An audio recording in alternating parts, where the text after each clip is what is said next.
भगवान भोले शंकर आज माता सती को भागवतामृत का पान कराने जा रहे हैं। माता सती से कहा, जाकर के तुम कैलाश पर याचना करके आओ कि कोई भी हमारे और आपके अलावा इस कैलाश में कोई जीव नहीं रहना चाहिए।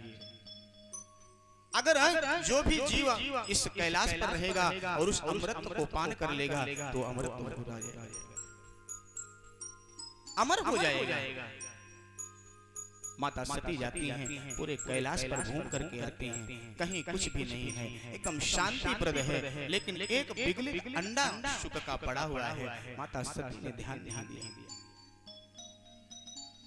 आकर के भगवान शिव से कहती हैं, स्वामी कुछ भी नहीं है, इस समय कोई जीव जंतु नहीं है, पूरा कैलाश सूना पड़ा हुआ है, केवल आप और हम। भगवान शिव कहते हैं, सती देखो, मैं जब कथा अमृत तुम्हें पान कराऊंगा तो आंख बंद करके मैं आंख बंद करके कथा को श्रवण कराऊंगा। लेकिन मुझे कैसे मालूम होगा कि तुम अमृत को पान कर रही हो या नहीं कर रही हो? तो पहले के जमाने में आपने जो भी हमारी माताएं हैं वो क्या करती थी, बच्चा जब नहीं सोता था, जब ये स्क्रीन टच मोबाइल नहीं था, आजकल तो ये सबसे बड़ा बच्चों को चुप कराने के लिए मोबाइल साधन हो गया। चुप ना होता हो मोबाइल दे दीजिए, चाहे जितना भूखा हो, लेकिन वो माँ को याद नहीं करेगा, बस मोबाइल में उसको लगा करके दे दीजिए।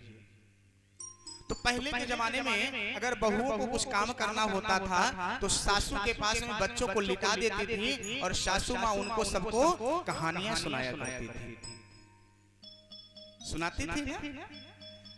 और बच्चे लोग जो है हुकारी भरा करते थे। तो भगवान शिव ने कहा, जब मैं अमृत पान कराऊंगा, कथा श्रवण कराऊंगा, तो तुम ओंकार की आवाज लगाते रहना, तो मैं समझूंगा कि तुम कथा को सुन रही हो। अब माता सती सम्मुख एक आसन लगा लेती हैं। भगवान शिव अमृत पान कराने के लिए बैठ जाते हैं। आंख बंद करके माता सती को भागवतामृत पान कराने लगते हैं।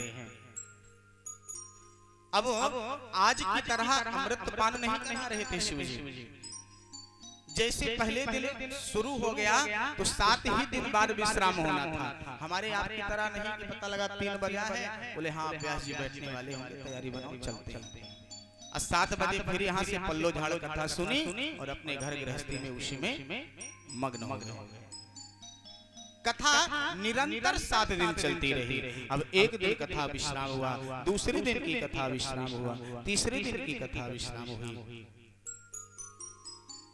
अब 3 दिन से कथा को श्रवण कर रही माता सती को निद्रा आ गई। जिस समय उद्धव प्रसंग को भगवान शिव सुना रहे थे, उसी समय माता सती को नींद आ गई। अब जो सुख रूपी बिगलित अंडा पड़ा हुआ था, जैसे पहले दिन की कथा सुन करके वो सबूत अंडा हो गया। दूसरे दिन की कथा में उस पे जीव का प्रादुर्भाव हो गया और तीसरे दिन अंडे से परिवर्तित होकर के वो जीव के रूप में प्रकट हो गया।